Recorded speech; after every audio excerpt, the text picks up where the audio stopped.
Welcome to the mound. Today our stickman friend Bob is pitching. Usually Bob throws a fastball at maybe 90 miles per hour. It's respectable. But today Bob is feeling energetic. Today Bob decides to throw the ball at 90% the speed of light. That is 0.9 C. That is roughly 600 million miles per hour. Before Bob releases the ball, we need to establish some ground rules. Because at this speed, we are leaving classical Newtonian physics behind and entering the weird, terrifying world of relativity.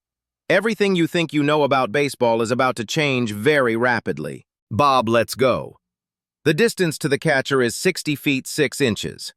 Normally, the ball takes about half a second to get there. At 0.9 C, it will arrive in roughly 70 nanoseconds. But the ball has a problem immediately. Air. The atmosphere between the mound and home plate is filled with nitrogen, oxygen, and other molecules. Usually, air molecules just politely get out of the way of a baseball.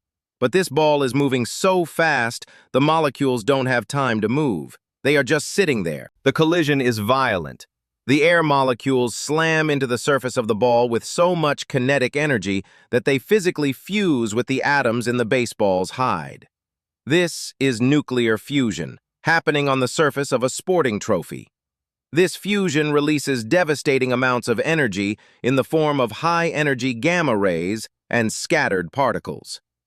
The air in front of the ball doesn't just get hot.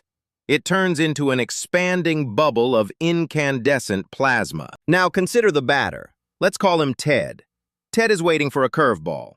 Here is the tricky part about relativity.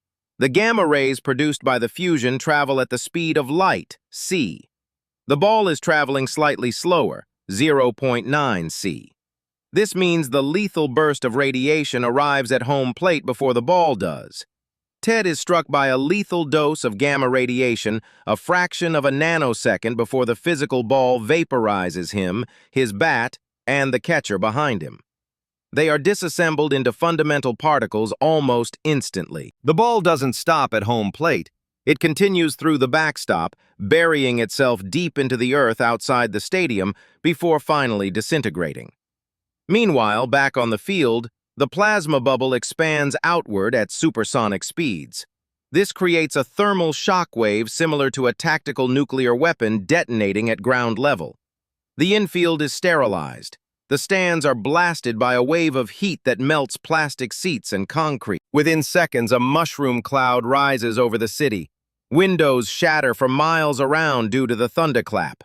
The baseball game is definitely delayed due to rain, or rather due to agonizing radioactive debris. The total energy release is roughly equivalent to 50 kilotons of TNT. But what about the game? According to Major League Baseball Rule 5.09A6, if a batter is hit by a pitch, they are awarded first base. Since Ted was vaporized by the plasma before the ball technically passed the strike zone, it is ruled a dead ball.